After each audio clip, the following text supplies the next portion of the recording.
meron yata sa hirap na makontak na Catanduanes, meron yata silang kontak o papunta doon o paano? Mamalaman natin. Senador, magandang umaga po, si Mike Enriquez po ito. Good morning, Buma. Good morning, Mike. Good morning, Mr. Subel. Good morning. Good morning. Opo, meron kayong balita tungkol sa yun yung Catanduanes ang hirap makontak Senador. Well, nakokontak namin sila pero siyempre 11 bayan yan no? Nahagilap lang nila 3. Ngayong umaga, nagpalakad kami ng mga motorsiklo sa 11 bayan.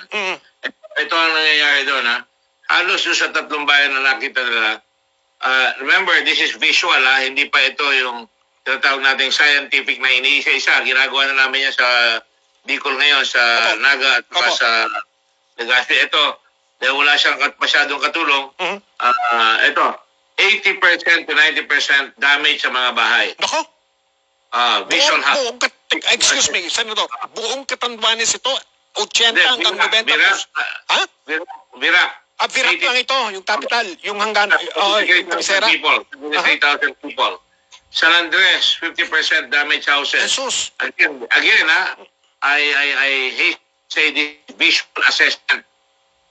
Pagka wala pa yung mga tao na talagang specialista dyan, kung ano nakita mo, sabihin mo, sa Bato, 80% damaged houses. Mamaya 9 o'clock to 10 o'clock, magre-report na lahat yung mga talagang medyo systematic, may mga pictures pa, mga padala, no?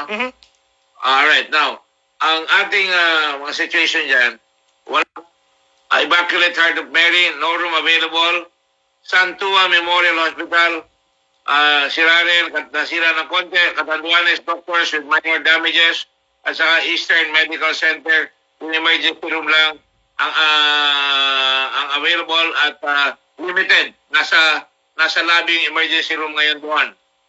Alright? Okay, malinaw. Sige po. Sige pa. Ang ating hindi masyadong accessible yung mga karsada. Pinapahanap ko sa kanya yung hampas ng alon dahil nasa Pacific na sila. Malakas ang hampas ng alon dyan dahil yung tinatawag natin daluyong, no? Meron tayong mga namatay na so far.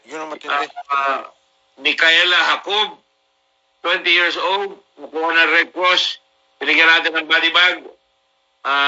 Darilo Barba, nakuha ng Army. Lanao Virak,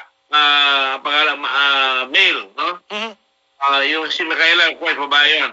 Meron tayong mga injuries, preliminary pa lang ito, very preliminary, Edward Tumagan, 29, Vladimir Aliana, Mark Panti, Christina Abundo, Jose Ray, 74, male, ayan. Missing, siguro asawa ito ni Micaela, Mario Jacob. Ngayon, nag-iikot na sila. Opo. Ikot na sila ngayon at para makakuha tayo ng mas maigiging report. Okay. Senador, may tatanong po ako sa inyo. Hirap lahat, pati kaming nasa media, pati po iba-iba ngayon siya ng gobyerno, makakontak sa Catanduanes Paano nyo nakuha itong mga impormasyon na ito, Senador? Because ang Red Cross, meron tayong satellite phone doon sa mga lugar. Kaya ang ginagawa ko ngayon, papadala ko ng pinuturuan ko siya ngayon, makabit yung satellite phone sa computer. Ang problema, walang internet. Susubukan natin maghanap ng mga makukuha message. No? Opo. At pinapatayo ko, may single sideband doon. Nasira yung sampayan, pinapatayo ko yung sampayan kagad. Yung antena. May sideband video rin kami. Doon sa Legazpi. Paano kayo sa Manila yung signal from Legazpi. Paano kayo magsisignal doon sa radyo? Kwan po, walang kuryente. May generator ba kayo? Meron naman. Kung naman, Mike, matagal na mo na ako kilala. Sige po. Sorry na itanong ko kung may generator. Sorry kung natanong ko kung may generator ng Red Cross, Okay, sige po. Senador, kamusta naman doon sa ibang mga lugar na tinamaan o dinaanan o bagyong Rolly?